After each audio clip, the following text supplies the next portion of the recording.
The last thing I saw before I fell 200 feet was my husband's face. Not horror, not panic, just cold calculation. Like he was watching a stock price drop instead of his pregnant wife plummeting to her death. But here's the thing nobody expected. I didn't die.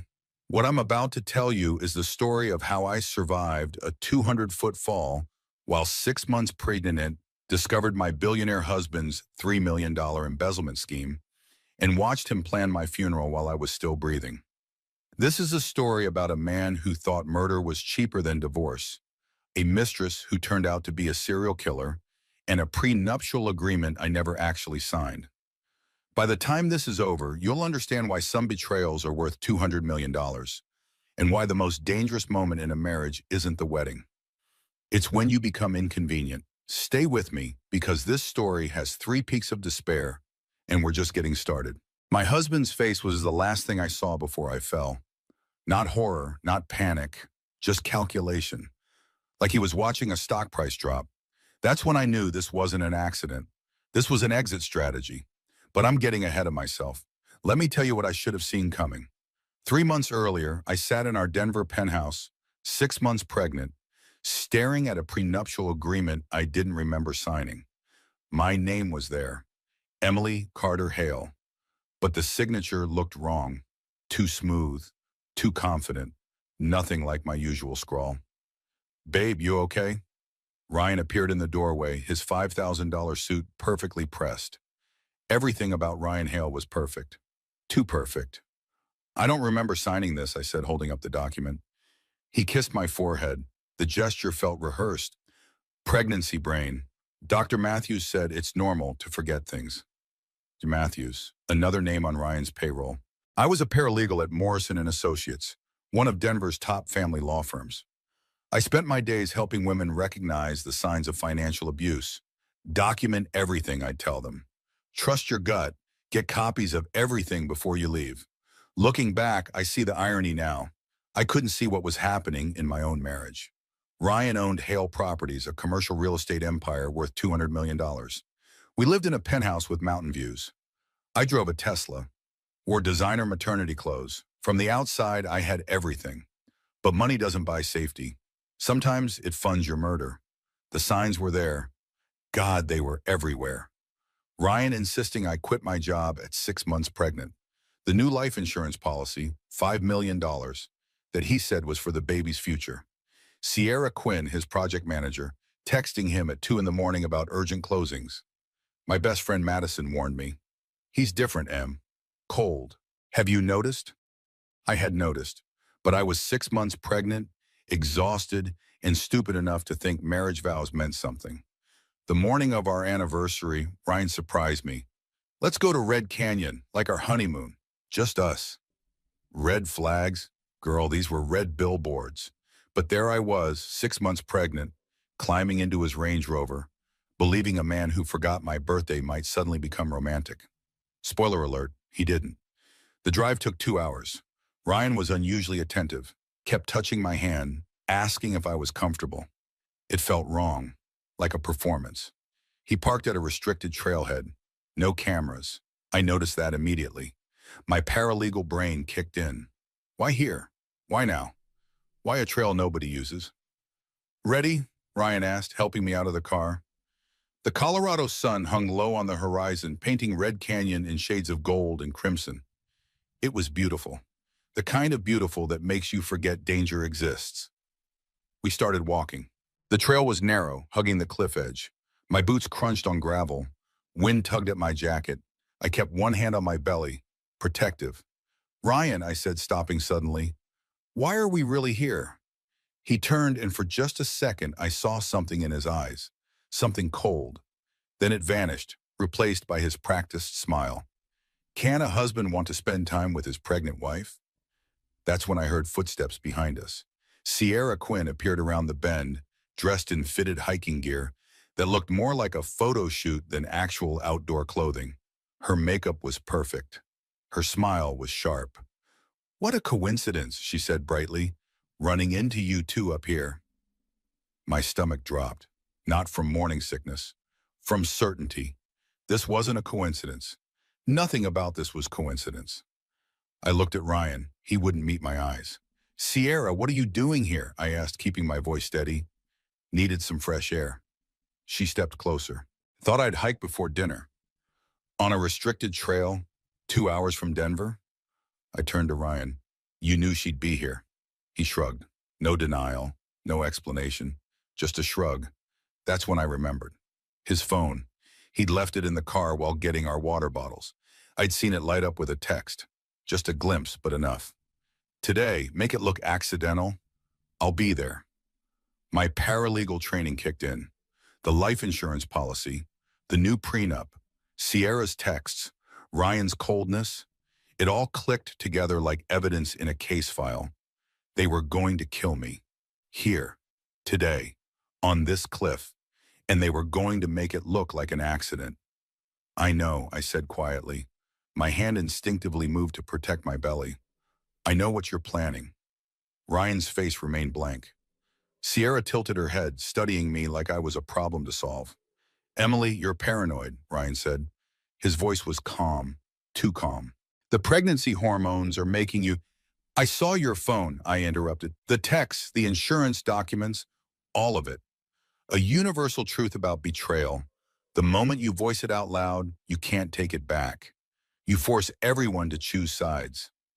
Sometimes that clarity is the most dangerous thing of all. Sierra laughed, actually laughed. Oh, Emily, always playing detective. Ryan said you'd make this difficult. Difficult? My voice rose. You're planning to murder me and my baby for money. For freedom, Ryan corrected. He stepped closer to the cliff edge, and I realized with growing horror that he was positioning himself, blocking any path back down the trail. You were always the obstacle, Emily. The prenup protects you, but it also traps me. But if you die, accidental death, I get everything. The company goes public. Sierra and I move forward. Clean. You're insane. I backed up, but Sierra moved behind me. They were coordinating. They'd planned this. I'm practical, Ryan said. The company's going public in 3 weeks. $200 million deal. But investors want stability. A devoted family man, not a divorced CEO with a bitter ex-wife who knows about his embezzlement. There it was, the real reason. You stole from your own company, I said. That's what this is about. I found the transfers last month. I was going to report you. Ryan's jaw tightened. You should have kept your mouth shut. How much? I asked, stalling. My mind raced through options. The trail behind me was narrow. Sierra blocked it. Ryan blocked the front. To my left was the cliff edge, a 200-foot drop into Red Canyon. $3 million, Ryan said casually. Needed to cover some bad investments. The IPO covers it, but only if there are no complications. You and that baby? Your complications. Sierra moved closer. I could smell her perfume. Expensive. Probably bought with Ryan's stolen money. Step toward the edge, Emily, she said softly. Make this easy. No. Then we'll make it hard. Everything happened fast. Sierra grabbed my arm. I twisted away, but she was stronger than I expected. Her other hand shoved my shoulder. Hard. I stumbled backward. My foot caught on loose gravel. I saw Ryan's face, calm and calculating. I saw Sierra smile. I saw the sky tilt. Then I was falling. My scream echoed across the canyon. Time slowed. I twisted my body, protecting my belly. My hands shot out, grasping at air. At rock, at anything.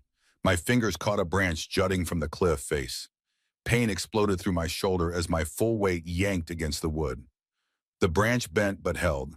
I dangled 200 feet above the canyon floor. My legs kicked at empty air. My other hand scrambled for purchase on the rock face, finding none. Ryan, I screamed, help me, please. He appeared at the edge above me. For one heartbeat, I thought he'd save me. Thought he'd remember we were married, that I carried his daughter. He just stood there, watching. Ryan, the baby. My voice cracked. Your daughter. His expression didn't change. Goodbye, Emily. Thanks for the payout. Those words, those exact words, they burned into my brain with crystal clarity. He turned to Sierra. Make sure she doesn't survive. Push harder if you have to. Then they walked away.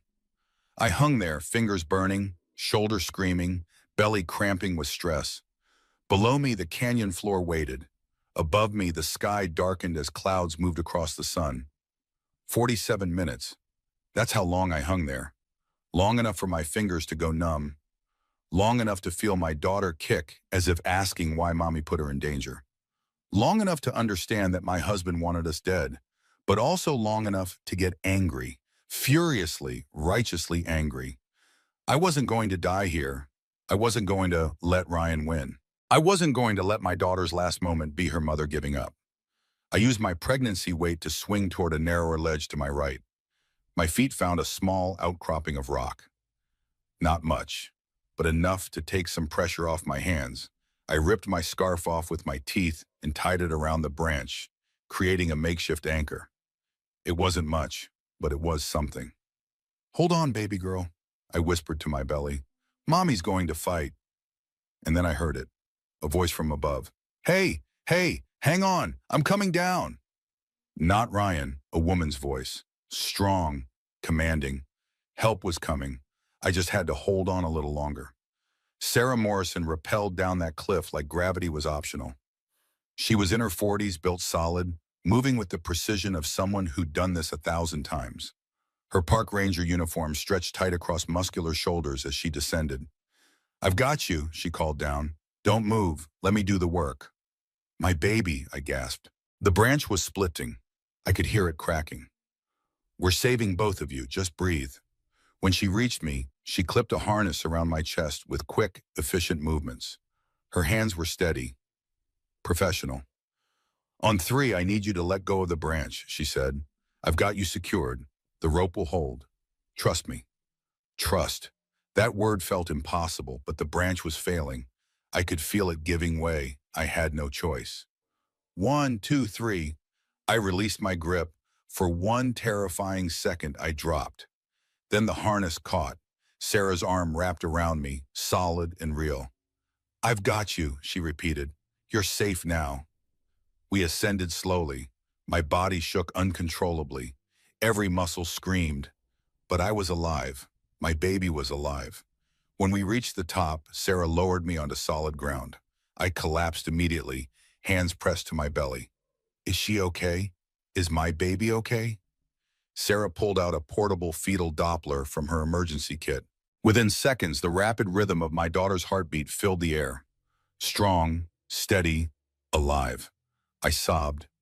The sound ripped out of me, raw and broken. "Helicopter's coming," Sarah said gently. "We're getting you to Denver General. You and your baby are going to be fine." "My husband?" I gasped out. "He pushed me. He and his mistress. They tried to kill her." "Tell us."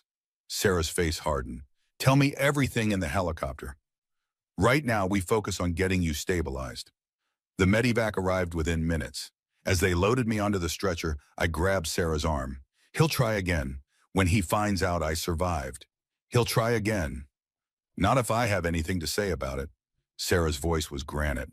"I'm former Army medic, current park ranger, and extremely good at protecting people who need it. You're not alone anymore, Emily." The hospital was chaos. Bright lights, urgent voices, machines beeping, doctors speaking in medical shorthand. I couldn't follow. My body felt distant, like I was watching everything happen to someone else. "Baby's in distress," someone said. Heartbeats dropping. Panic seized me. "No, no, please." "We're stabilizing her," a doctor assured me. "Mrs. Hale, you need to stay calm. Stress hormones affect your baby. Breathe." I tried, I really did. But every time I closed my eyes, I saw Ryan's face. Calm, calculating, watching me die. They admitted me to the ICU. Private room. Police guard outside the door. Sarah had insisted, and for once, bureaucracy moved fast. I drifted in and out of consciousness. Medications, exhaustion, trauma. Everything blurred together, until I heard the television someone had left on. In a heartbreaking press conference today, Denver businessman Ryan Hale spoke about the tragic loss of his pregnant wife, Emily Carter Hale, who fell to her death during a hiking accident at Red Canyon. My eyes snapped open. On the screen, Ryan stood before a cluster of microphones, looking devastated. His eyes were red. His voice broke at all the right moments. Emily was everything to me, he said. She was carrying our daughter. I tried to save her, but she slipped. I watched her fall. I'll never forgive myself. Sierra Quinn stood beside him, tears streaming down her perfect makeup. Her hand rested on his shoulder in a gesture of comfort that made me want to vomit. Emily was like a sister to me, Sierra sobbed. She'd been struggling. The pregnancy was hard on her mentally.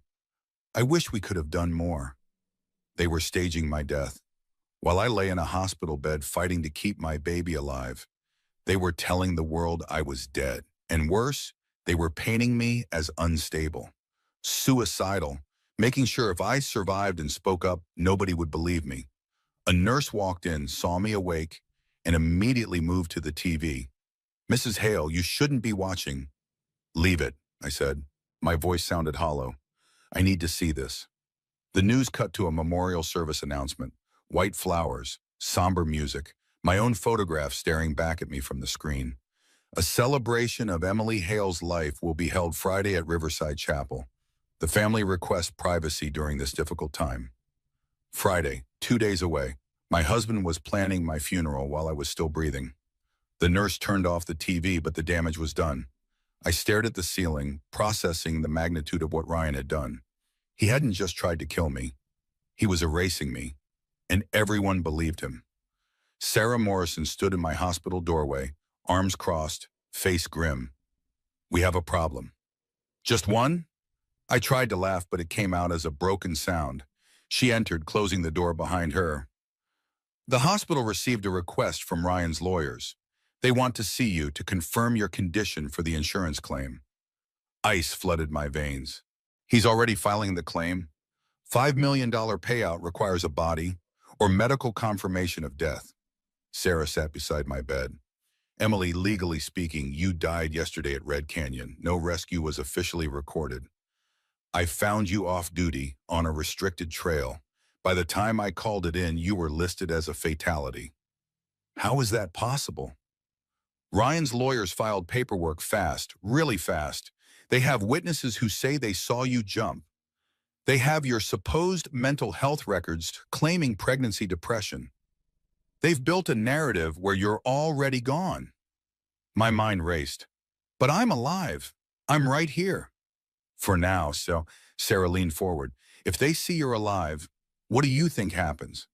Ryan doesn't get his payout. His company deal falls through, and suddenly you're a loose end he needs to tie up permanently.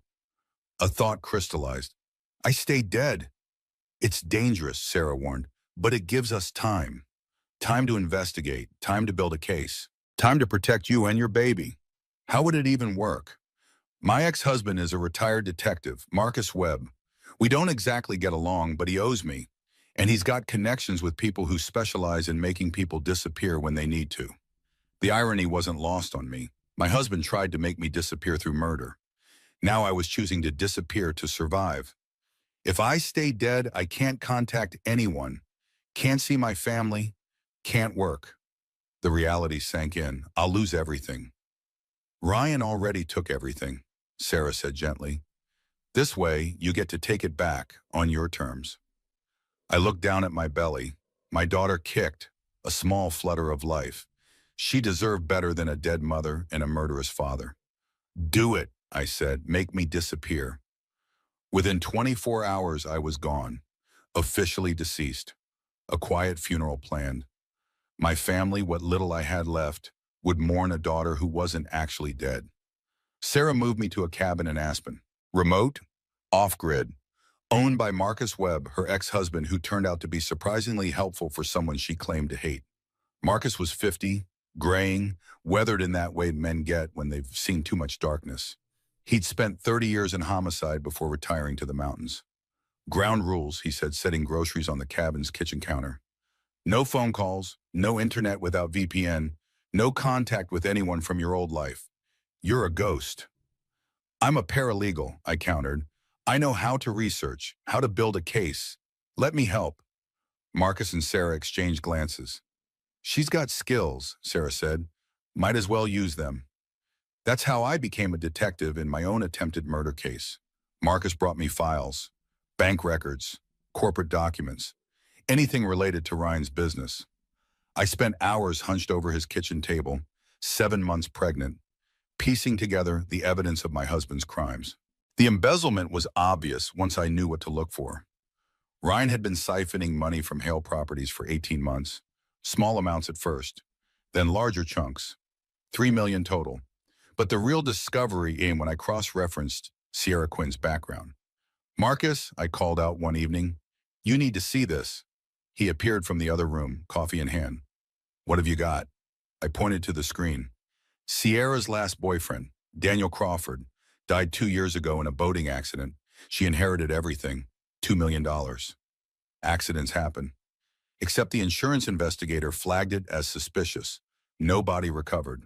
Witnesses said Sierra was on the boat when it exploded, but she somehow survived without a scratch. I pulled up another file. Before that, she was engaged to a man in Texas, Robert Marsh, died in a house fire. She inherited again. Marcus set down his coffee slowly. How many? 3 that I can find, maybe more. Well, I looked up at him. Sierra Quinn isn't just Ryan's mistress. She's a black widow. She finds wealthy men, gets close, and eliminates them for the inheritance. And Ryan thought he could control her. Marcus shook his head. Idiot. She probably planned to kill him next after you were gone. The pieces were falling into place, but evidence and proof were different things. We needed more. That's when Sarah brought in Lisa Mitchell, a civil attorney who specialized in financial crimes, and Diane Harper, a private investigator who owed Sarah a favor from her Army days. We formed a team, 5 people in a remote cabin, building a case against a man who thought he had already won. My daughter kicked constantly now, as if reminding me why I was doing this. Not for revenge, for justice, for her future. But late at night, when everyone else slept, I'd stand at the cabin window and watch news footage of my own memorial service.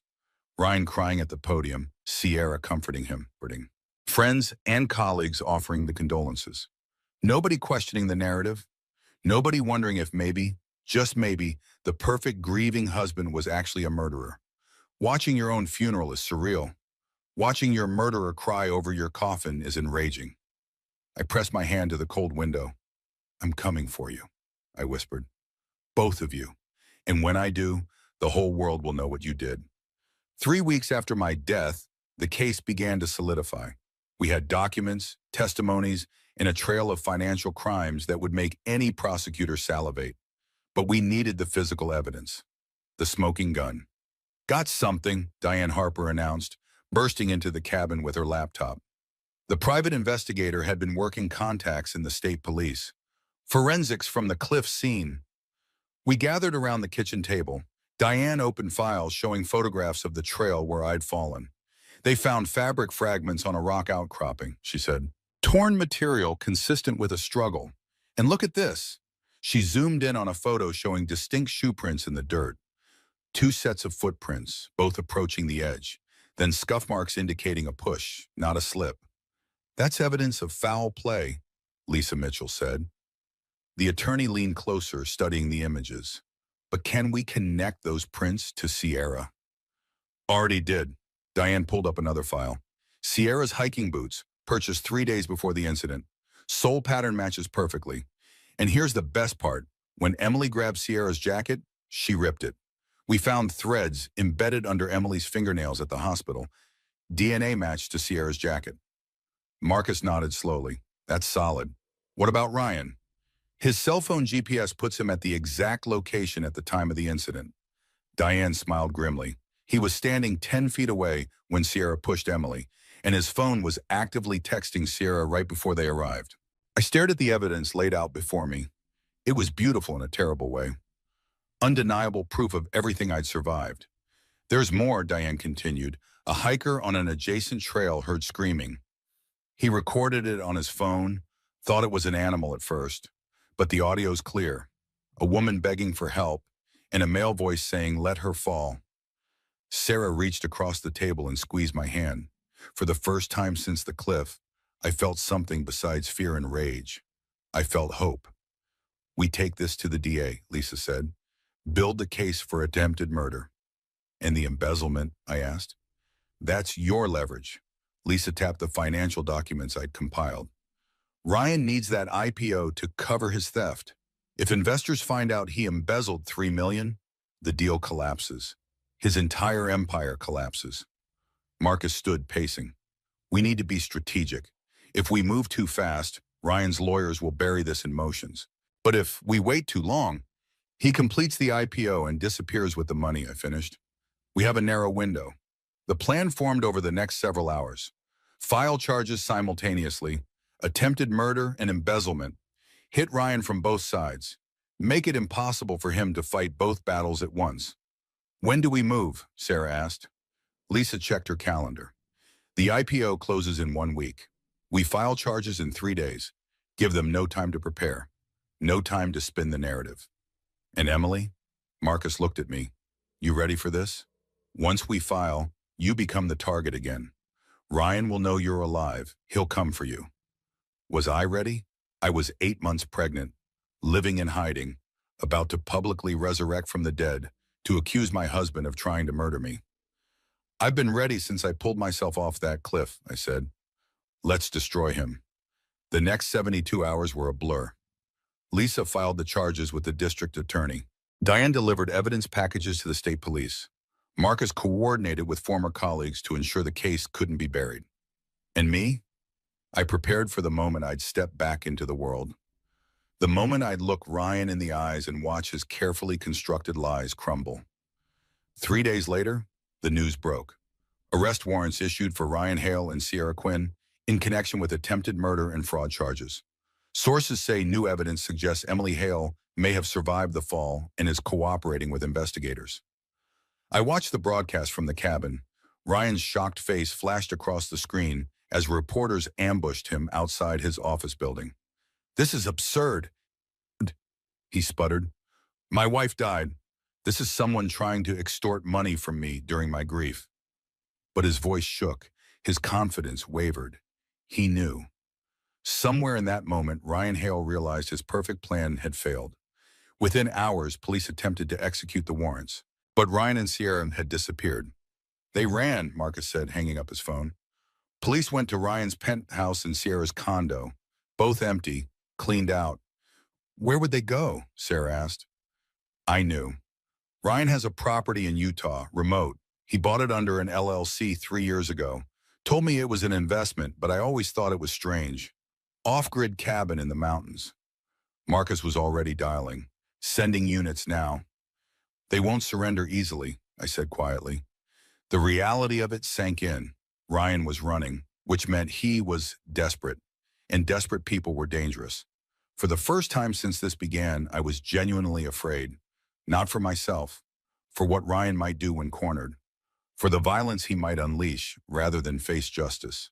The manhunt had begun, and somewhere out there my attempted murderer was planning his next move.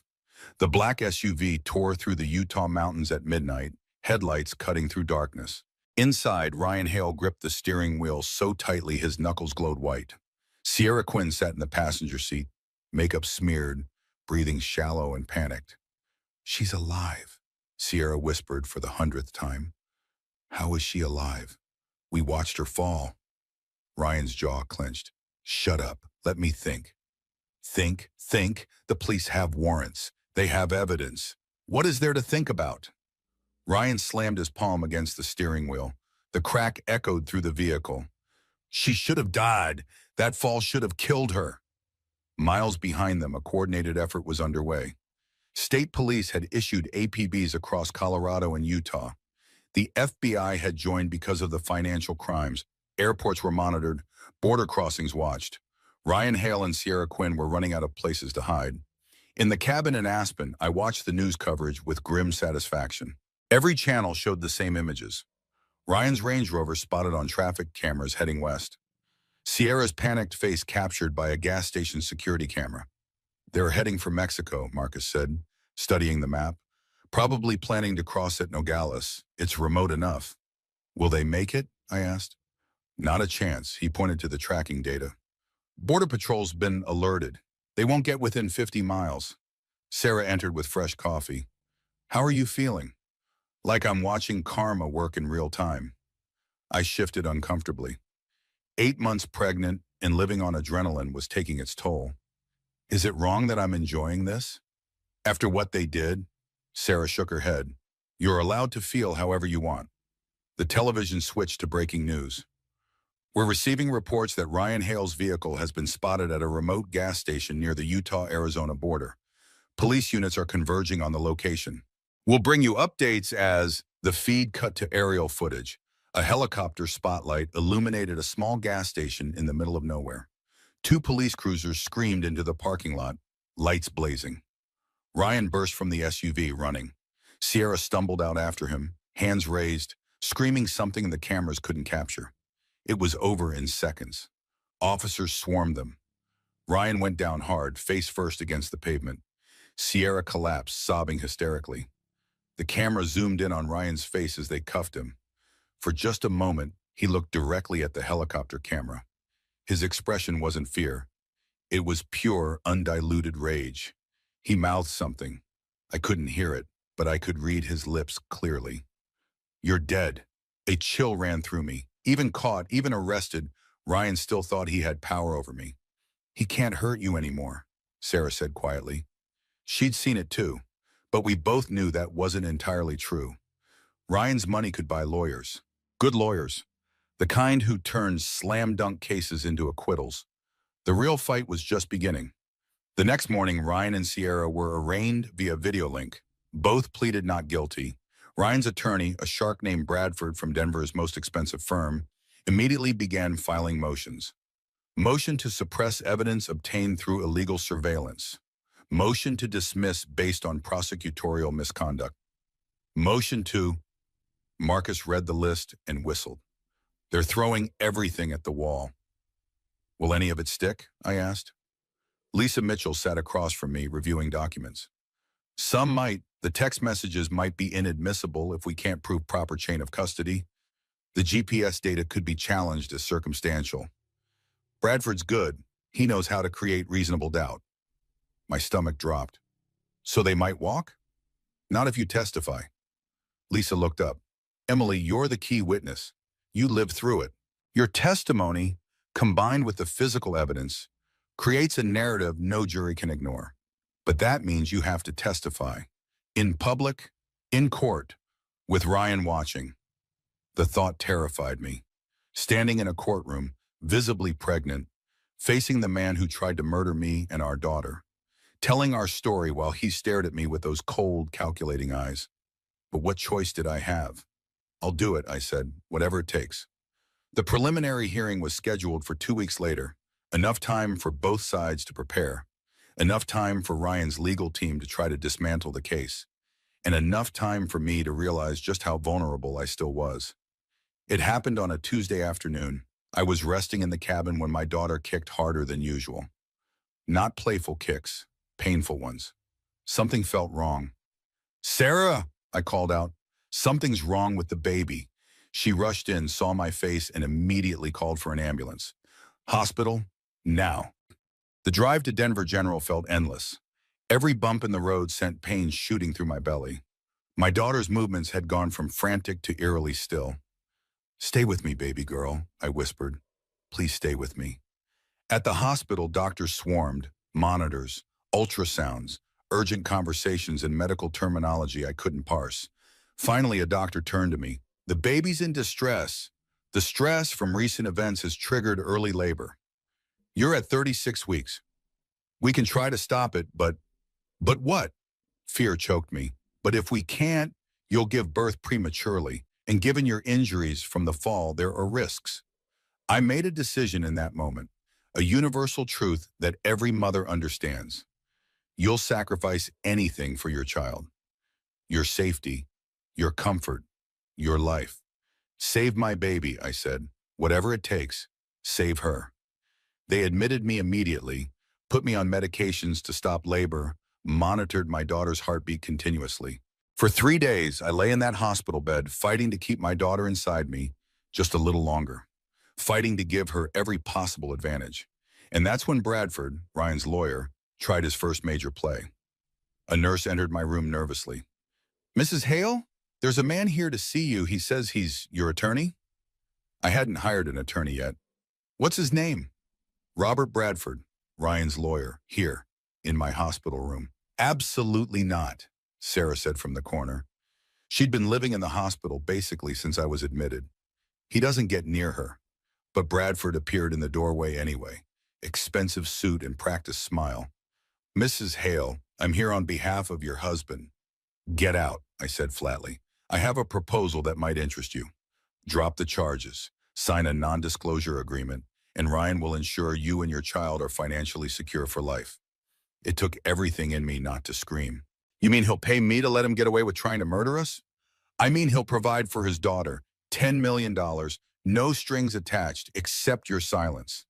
$10 million, financial security, no trial, no testimony, no facing Ryan in court. It was tempting in the way poison is tempting when you're dying of thirst. Tell Ryan to go to hell, I said, and tell him I'm coming for everything he has, his money, his company, his freedom. All of it. Bradford's smile didn't waver. You'll regret this decision, Mrs. Hale. No, I said quietly. I regret marrying him. Everything else is justice. He left, but the message was clear. Ryan was willing to pay millions to make this go away, which meant he knew he was going to lose. That night, my daughter's heartbeat finally stabilized. Labor stopped. We'd bought ourselves another few weeks. You did good, baby girl, I whispered, hand on my belly. Now let's finish what we started. The preliminary hearing arrived like a storm. Media trucks lined the courthouse. Reporters shouted questions. Cameras flashed relentlessly. The story had captured national attention. Pregnant wife supposedly killed by billionaire husband returns from the dead to testify. I walked through that gauntlet with Sarah on one side, Marcus on the other. 8.5 months pregnant, moving slowly, but moving forward. Inside the courtroom, I saw him. Ryan sat at the defense table in a perfectly tailored suit, looking every inch the wrongfully accused businessman. When our eyes met, his expression was pure venom. Sierra sat beside him, thinner than before. Makeup unable to hide the dark circles under her eyes. She looked terrified. Good. All rise for the Honorable Judge Patricia Henderson. The hearing began. The prosecution laid out their case. Evidence of embezzlement, phone records, GPS data, witness testimony about screams. It was damning. Then Bradford stood up for the defense. Your Honor, the prosecution's case rests on circumstantial evidence in the testimony of a woman who, by her own admission, suffered severe head trauma in a fall. Mrs. Hale's memories are unreliable. Her accusations are born of pregnancy hormones and post-traumatic stress, not facts. He was painting me as crazy, unstable, unreliable. But that wasn't even the worst part. Furthermore, we have testimony from Mrs. Hale's closest friend, Madison Pierce, that directly contradicts the prosecution's narrative. My blood froze. Madison? A woman entered the courtroom. My best friend, my maid of honor, the person who knew all my secrets. She wouldn't look at me as she took the stand. Miss Pierce, Bradford began smoothly, how long have you known Emily Hale? 15 years, since college. Would you describe her mental state in the months before the incident? Madison's voice trembled. She was struggling. The pregnancy was hard. She talked about feeling trapped, about how maybe everyone would be better off without her. No, that wasn't true. Did she ever mention wanting to harm herself? Yes, she said she thought about jumping, about just ending it all. The courtroom erupted. Judge Henderson banged her gavel, but the damage was done. My best friend had just testified that I was suicidal, that I jumped, that Ryan was innocent. I couldn't breathe, couldn't process it. Madison was lying. But why? The hearing continued, but I barely heard it. When they finally adjourned, I stumbled out of the courtroom in shock. Sarah caught me. Easy, breathe, your baby. Madison sold me out, I gasped. She lied. Why would she lie? Marcus's expression was dark. Money. Has to be. Ryan got to her somehow. But it was worse than that. We found out later that Madison had been Ryan's mistress before Sierra. Years ago, before I even met Ryan. He kept her in his back pocket, a secret weapon for exactly this moment. That night, alone in the cabin, I let myself cry. Not just about Madison's betrayal, though that cut deep, but about the realization of how thoroughly Ryan had planned this. He'd manipulated my best friend, fabricated psychological records, created a narrative where I was the crazy one and he was the victim. And worst of all, it was working. The case is falling apart, Lisa told me the next day. Her voice was gentle but honest. With Madison's testimony, we lose credibility. The jury will see a paranoid woman with pregnancy issues making false accusations. But the evidence, circumstantial. Ryan's lawyers are arguing he was at the canyon but didn't push you. That Sierra acted alone in a moment of passion. That Ryan's only crime was panicking and leaving the scene. That's not what happened. I know, but we're lawyers, not truth tellers. We deal in what we can prove beyond reasonable doubt. And right now, Madison's testimony creates that doubt. I sank into a chair, defeated.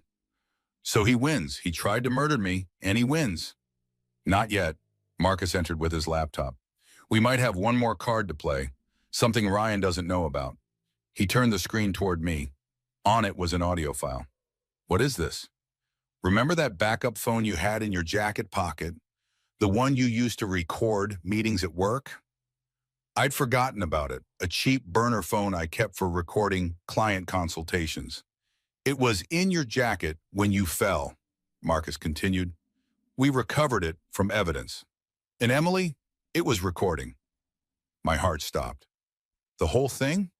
Every word. Sierra's push, Ryan's thanks for the payout line, him telling her to make sure she doesn't survive.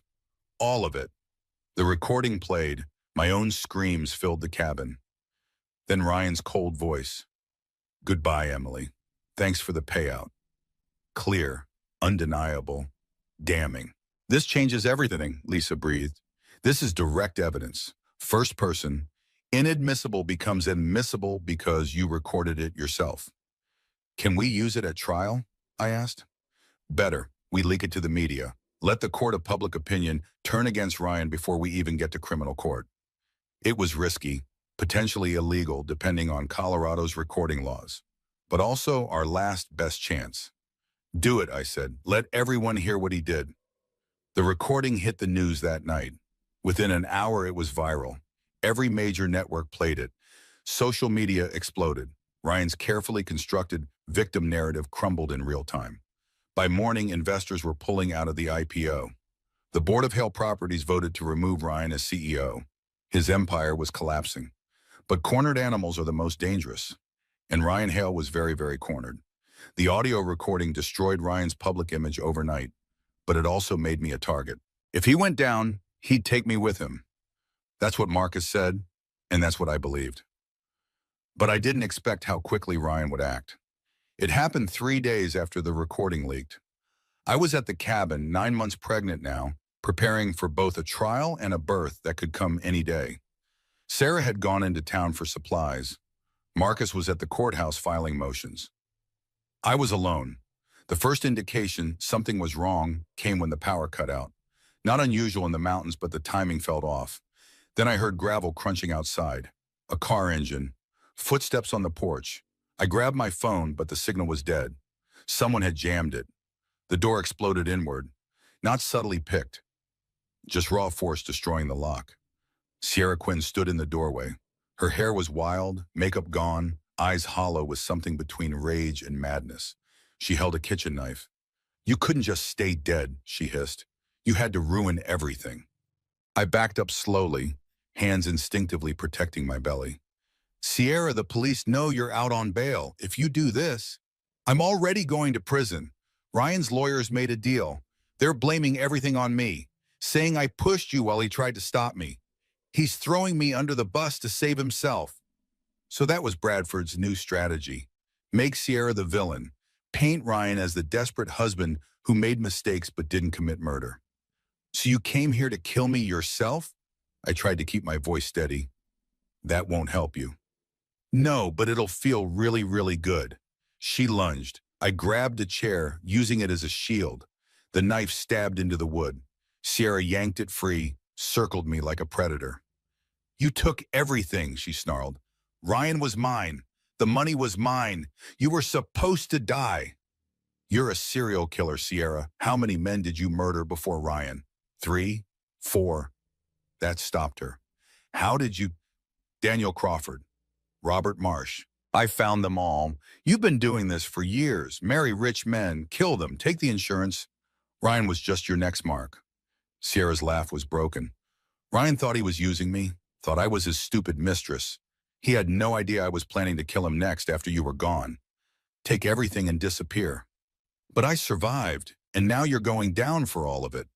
Then I've got nothing to lose. She charged. I threw the chair at her, stumbled backward. My pregnant body was slow, awkward. She was faster. The knife caught my arm. Pain flared hot and immediate. Blood soaked my sleeve. But pain does something to a mother protecting her child. It makes her dangerous. I grabbed a lamp from the side table, swung it with everything I had. The base connected with Sierra's temple. She went down hard, knife clattering across the floor. I didn't wait. I ran, or waddled as fast as a 9-month pregnant woman could. Out the door, down the porch steps, toward the tree line. Behind me, Sierra screamed. She was up, coming after me. I made it 20 feet before my water broke. The sensation was unmistakable. Warm fluid soaking my legs. A contraction hit immediately, doubling me over. No, I gasped. Not now, please, not now. Sierra caught up. She grabbed my hair, yanked me back. The knife pressed against my throat. Say goodbye, Emily. A gunshot cracked through the air. Sierra jerked, then dropped. Sarah Morrison stood at the cabin entrance, service weapon raised, expression lethal. U.S. Park Service, drop the weapon, now! Sierra was already on the ground, clutching her shoulder where Sarah's bullet had hit. Blood seeped between her fingers. Sarah rushed to me. Emily, oh God, you're in labor. And bleeding. I showed her my arm where Sierra had cut me. Sarah looked between my arm wound, my soaked pants, and Sierra writhing on the ground. She made a decision. Pressure on the arm. I'm calling for backup and an ambulance. You're not having this baby in the woods. But my body had other ideas. Another contraction hit, stronger this time. My daughter was coming, whether we were ready or not. The ambulance arrived in 15 minutes that felt like hours. They loaded me in, started an IV, checked the baby's vitals. Sarah rode with me, holding my hand. You fought off a murderer while in labor, Sarah said with something like awe. Emily, you're the toughest person I've ever met. I'm terrified, I admitted. That's what makes it brave. At the hospital, everything happened fast. They stabilized my arm wound, prepped me for delivery. My daughter's heartbeat was strong. She was ready. One more push, the doctor urged. I pushed with all the fear and rage and hope I'd been carrying for months. Pushed like my life depended on it. And then she was here. Harper Rose Hale, 7 pounds, 4 ounces. Perfect. They placed her on my chest and I sobbed. She was real. She was alive.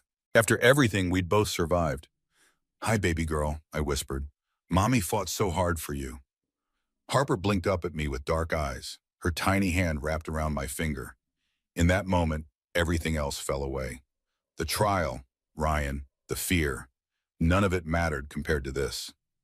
Emily, Sarah appeared in the doorway. Sierra's in custody. She's confessing to everything, the previous murders, the plan to kill Ryan after you, all of it. She's giving prosecutors everything they need. And Ryan?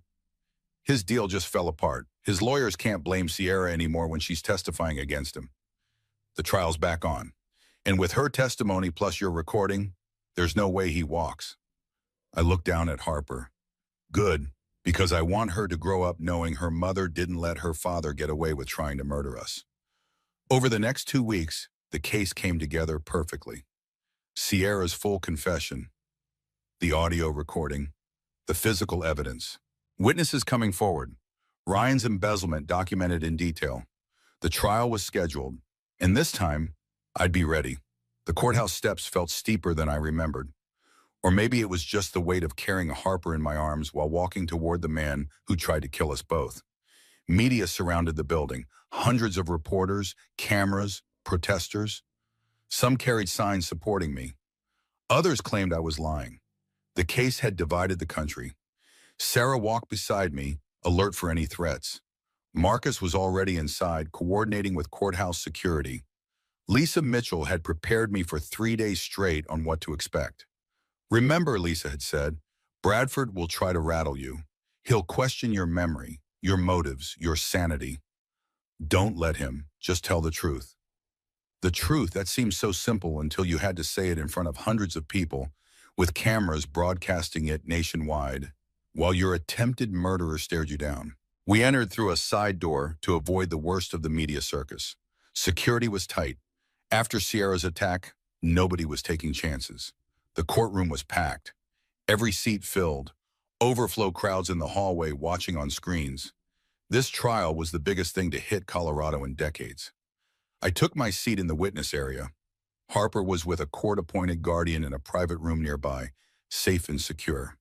I'd nurse her during breaks. Then Ryan was let in.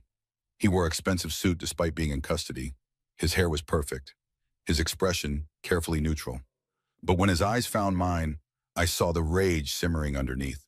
Sierra was let in separately, shackled and orange jumpsuited. She looked broken. 3 weeks in county jail had stripped away at all her polish. She wouldn't look at Ryan or me. All rise for the Honorable Judge Patricia Henderson. The trial began. The prosecution went first, laying out their case with brutal efficiency. The embezzlement, the insurance policies, the text messages, the GPS data, the audio recording. When they played my screams and Ryan's cold voice saying thanks for the payout, several jurors flinched. One older woman wiped tears from her eyes. Then came the witnesses. The hiker who'd heard screaming. The forensic expert who matched Sierra's shoes to the cliffside prints. The financial analyst who detailed Ryan's theft. And then, the prosecution calls Sierra Quinn. Sierra shuffled to the stand. She'd taken a plea deal, 30 years instead of life. In exchange, she'd tell everything. Miss Quinn, the prosecutor began, how did you meet Ryan Hale? At a business conference 2 years ago, I was working as a consultant.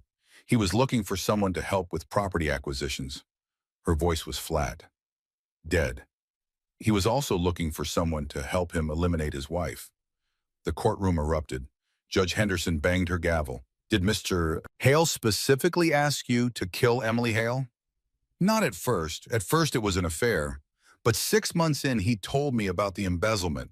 Said he needed Emily gone to cover it up. Asked if I knew anyone who could make it look like an accident. What did you say? I said I'd do it myself. I had experience.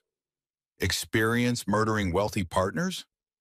Bradford shot to his feet. Objection. Prejudicial. Overruled. The witness may answer. Sierra looked at the jury. I've killed 3 men for their money. Daniel Crawford, Robert Marsh, Thomas Whitfield. All ruled accidents. All left me their fortunes. Gasps echoed through the courtroom. This was the first time she'd admitted to all 3 murders publicly. And Ryan Hale knew this? Yes, he thought it made me useful. He didn't realize I was planning to kill him next after Emily was gone. Objection! Bradford was on his feet again. Speculation about future intent. Your Honor, this establishes motive and pattern, the prosecutor countered. Overruled. Continue. The testimony went on for hours. Sierra detailed everything. The planning, the text messages, the push, Ryan's participation. She even revealed that Madison had been paid $50,000 to give false testimony at the preliminary hearing. When she finished, Sierra was led away. She never looked at Ryan. He stared straight ahead, jaw clenched so tight I thought his teeth might crack. Then the prosecutor said the words I'd been both dreading and waiting for. The prosecution calls Emily Carter Hale. I stood, walked to the witness stand, placed my hand on the Bible, swore to tell the truth. And then I looked at Ryan for the first time since taking the stand. Oh, Mrs. Hale, the prosecutor began gently, can you tell us what happened on the afternoon of September 15th? I took a breath. My husband took me to Red Canyon to murder me. As if the words hung in the air like a verdict. I kept my eyes on the jury, not Ryan. If I looked at him, I'd lose my courage. Tell us how you know it was planned, the prosecutor prompted. I saw the text messages on his phone before we left. Sierra saying she'd meet us there. Ryan's response, make it look accidental. I knew what they were going to do. I went anyway because I was stupid enough to think I was wrong. Why did you think they wanted you dead? Money. Ryan embezzled $3 million from his company. I discovered it while reviewing our finances. The IPO was his chance to cover the theft, but only if I wasn't around to report him. Plus the life insurance.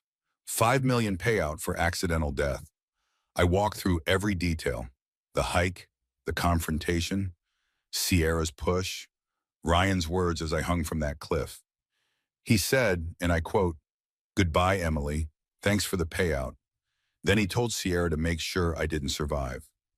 How did you survive? I held on for 47 minutes until Park Ranger Sarah Morrison found me and pulled me to safety. The prosecutor played the audio recording again. My screams, Ryan's cold voice. The jury listened with expressions ranging from horror to anger. After you survived, what happened? I learned Ryan had declared me dead. He held a memorial service while I was in the ICU. He filed life insurance claims. He told the world I jumped due to pregnancy depression. He tried to erase me completely. Why didn't you come forward immediately? Because I knew he'd try again if he knew I was alive. I stayed hidden to protect myself and my daughter, and to build a case that would actually convict him. The prosecutor smiled slightly. How did that work out? Well, I'm here. He's in shackles, so pretty well. Scattered laughter rippled through the courtroom. Then it was Bradford's turn. Ryan's attorney approached with predatory confidence. Mrs. Hale, you suffered a severe head injury in your fall, correct? Correct. Concussion? Memory issues? Initially, yes. So your recollection of events might be flawed? No, I remember everything clearly. You claim Mr. Hale said specific words. But isn't it possible your traumatized brain filled in details that seem to make sense? I looked directly at Bradford. I didn't imagine his voice on that recording. I didn't imagine the text messages. I didn't imagine the embezzlement. And I sure didn't imagine Sierra Quinn confessing to everything. Bradford switched tactics. You and Mr. Hale were having marital problems, weren't you? Yes, because he was having an affair and planning to kill me. Or because you were paranoid and unstable. Objection, the prosecutor barked. Sustained, counsel rephrase. Bradford tried a different angle. Your best friend Madison testified you talked about wanting to jump, about ending it all. Madison was paid $50,000 by Ryan to lie. She's since recanted and is cooperating with prosecutors. That was news to Bradford. And then? I could see it in his face. Marcus had gotten Madison to flip just yesterday. Bradford recovered quickly. Mrs. Hale, isn't it true you wanted Mr. Hale's money? That you saw an opportunity to play victim and take everything he had? That's when I lost my patience with the polite witness routine. Mr. Bradford, your client pushed me off the cliff while I was pregnant. He watched me beg for help and walked away. He tried to erase me from existence. The only thing I want from Ryan Hale is to see him locked away where he can never hurt anyone again. The courtroom was silent. No further questions, Bradford said quietly. The trial continued for 3 more days. Expert witnesses, character witnesses, closing arguments. But everyone knew it was over. The jury deliberated for 6 hours. When they returned, the forewoman stood. In the case of the state versus Ryan Hale, on the charge of attempted murder, how do you find? Guilty. Ryan's face went white. On the charge of conspiracy to commit murder? Guilty. On the charges of embezzlement and fraud? Guilty on all counts. The courtroom exploded. Media rushed out to broadcast the verdict. Ryan sat frozen, staring straight ahead as his lawyer tried to speak to him. Sentencing came 2 weeks later. Judge Henderson looked down at Ryan with something like disgust. Mr. Hale, you attempted to murder your pregnant wife for money. You showed no remorse, no humanity, no decency. You were willing to erase a life and call it business. This court sentences you to life in prison without possibility of parole. Life, without parole. Ryan would die in prison. As they led him away, he looked at me one last time. His expression was still angry, still defiant. He mouthed something. This time I didn't care what he said. He had no power over me anymore. Outside the courthouse, I gave my first public statement. Harper was in my arms, 6 weeks old and perfect. Someone asked me yesterday if I've forgiven Ryan, I said into the microphones. No, forgiveness is for people who are sorry. Ryan isn't sorry, he's just caught. But I have released him. He's in prison. I'm not. He wanted me dead. Instead, I'm more alive than ever. I looked directly into the cameras. If you're in an abusive relationship, if someone is isolating you or controlling you or making you doubt your own reality, please hear this. Document everything. Trust your gut. Get help. And know that leaving is the most dangerous time, so plan carefully. I fell 200 feet and survived. You can survive leaving too. The media asked more questions, but I was done. I had a daughter to raise, a life to rebuild, a future to create. 3 months later, I stood in a small apartment in downtown Denver. Not a penthouse. Just a modest 2-bedroom with good light and secure locks. Sarah stopped by with groceries. Marcus brought files for the civil suit against Ryan's estate to recover assets. Lisa helped me set up a legal consulting practice working with domestic violence survivors. My old life was gone, but my new life was better. Smaller, quieter, mine. Harper slept in her crib, peaceful and safe. I watched her breathe, still amazed that we'd both survived. There was a knock at the door. Marcus, with coffee and a cautious smile. Over the months, something had shifted between us. Not romance, not yet, but potential. Friendship deepening into something more. How are you? He asked. Getting there. Some days are harder than others. Nightmares, PTSD, trust issues. I accepted the coffee gratefully, but I'm getting there. You're the strongest person I know. I'm a person who refused to die for a lie. I looked at Harper. She deserves to grow up knowing her mother fought for her. That's all I did. Fight. Marcus stayed for dinner. We talked about ordinary things. Work, weather, plans for the weekend. Normal conversation between two people who'd been through hell and come out the other side. After he left, I sat in the quiet apartment and wrote in the journal my therapist suggested. Processing, healing, moving forward. Ryan wanted to erase me. Instead, he gave me a story worth telling, and I was telling everyone. At support group the next week, I held Harper and listened to other women's stories. Abuse, escape, survival. We were all fighting the same battle in different ways. When it was my turn to speak, I shared my truth. Not for revenge, not for attention, but so other women would know they weren't alone.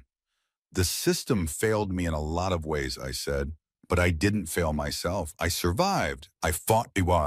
I won. That's what I want you to remember. You're stronger than you know, braver than you think, and you deserve to be safe. Harper made a small sound. I smiled down at her. This is Harper Rose. She's the reason I held on to that cliff branch. She's why I stayed hidden, why I testified, why I'll keep telling this story until every woman knows she can survive too. The women in the circle nodded, several wiped tears. We all carried scars, but we were all still here. That night, as I rocked Harper to sleep, I thought about Ryan in his prison cell. No designer suits, no penthouse views, no freedom. He'd gambled everything on my death and lost. I kissed Harper's forehead and whispered the promise I made every night. You're safe, you're loved, and nobody will ever hurt you like they tried to hurt us. Mommy promises. Outside my window, Denver glowed with lights. Somewhere out there, other women were fighting their own battles. Other survivors were finding their strength. My story was finished, but theirs were just beginning. And that's what made everything worth it. Not revenge. Not justice, though that was sweet, but knowing that by surviving, by speaking up, by refusing to be erased, I'd given other women permission to do the same. Ryan wanted me dead and forgotten. Instead, I was alive and impossible to ignore, and that was the best revenge of all. If Emily's story taught us anything, it's that survival isn't just about holding on to that cliff branch. It's about refusing to be erased. Now, before you go, I need to ask you something. If this story made you feel anything, if it made you angry or inspired or just grateful you're not married to Ryan Hale, do me a favor. Hit that like button. Drop a comment telling me what you would have done in Emily's situation. And if you think someone in your life needs to hear this story, share it with them. Because stories like this, they save lives. Subscribe and turn on notifications. Because next week's story is about a woman who discovered her husband had an entire second family. And trust me, you won't want to miss what she did about it. Thanks for listening. Stay safe out there. Thanks for watching.